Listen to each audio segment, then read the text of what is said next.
As parents, we don't want to touch this topic because it's so advanced and it's so scary.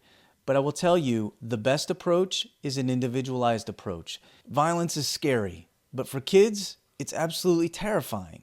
And it's really difficult as a dad to understand how we approach talking about things and working with our kids about violence, especially violence in schools.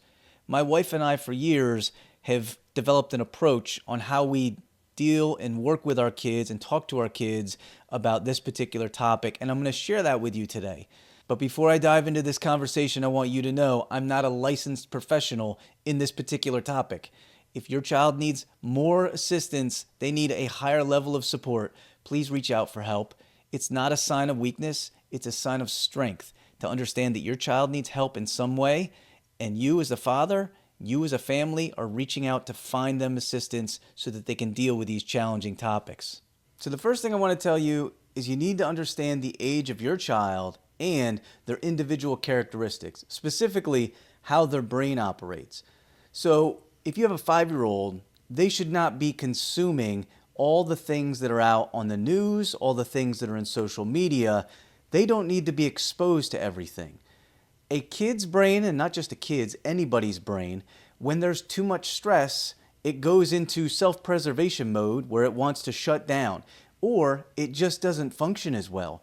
And so if your child is going to school with constant worry about things like safety, they're not going to do what they need to do at school, which is be their amazing self. So make sure if your child is younger, they don't get exposed to everything.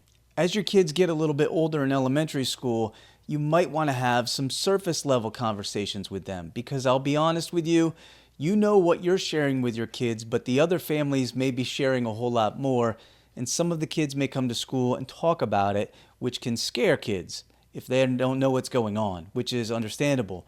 So maybe some surface levels conversations about what happened, but you don't have to get into the deep details because if you know your child and they would struggle with that, there's no reason why we need to expose them to all that worry, all that extra information if they're not ready to handle it.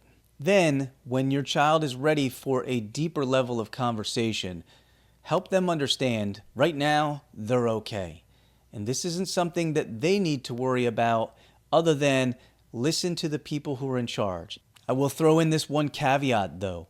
Please be careful when you're talking to your kids. Let's say your child is ready for a deeper level of conversation about the violence that's happening and what's happening in school shootings, for example.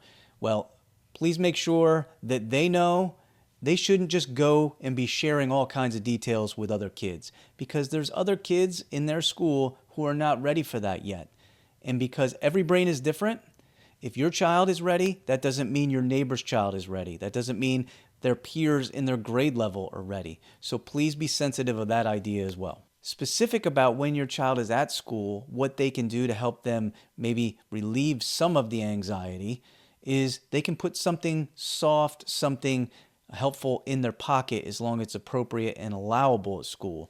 For example, a small piece of a blanket or a small stuffed animal that they can just stick their hand in their pocket and they can touch it.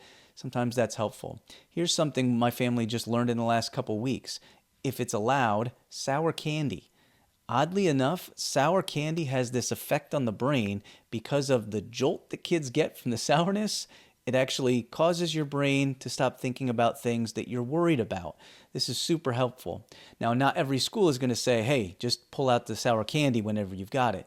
But if your child ends up being identified and diagnosed with an anxiety disorder, you can work with the school to get what's called a 504 plan.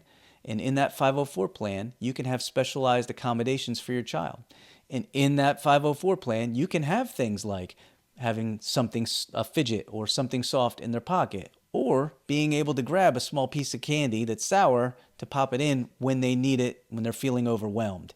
As parents, we don't want to touch this topic because it's so advanced and it's so scary.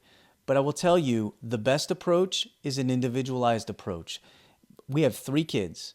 And how we approach it isn't exactly the same with each of our kids. It's actually different with all three. In our house, we have teenagers, so yes, we want them to have some knowledge of what's happening, but we don't want them to feel overwhelmed because it will take over their lives and they won't be able to think about anything but horrible acts of violence, and we want them to still be kids. So we monitor and keep tabs on how much information they're given, but we do feel like it's appropriate for them at that age to be able to know some, because kids at school will talk and we don't want them to feel off guard and feel unsafe when they're at school. So I'll close on this. This is not something that any of us wanted. Nobody wanted to have these kinds of conversations with our kids. They're very hard, they're very difficult, and the whole act of violence is just very disturbing. However, as parents, we need to have some kind of approach that's right for our individual kid. So understand your child, understand how much they can take in, and understand they're going to school themselves. You want them to function in school and all the other kids who are at school too. If you want to find out more about how we can all be a little bit better as dads, check out this video. If you'd like to go deeper into any kinds of discussions, including this one, check out the Dads All In podcast.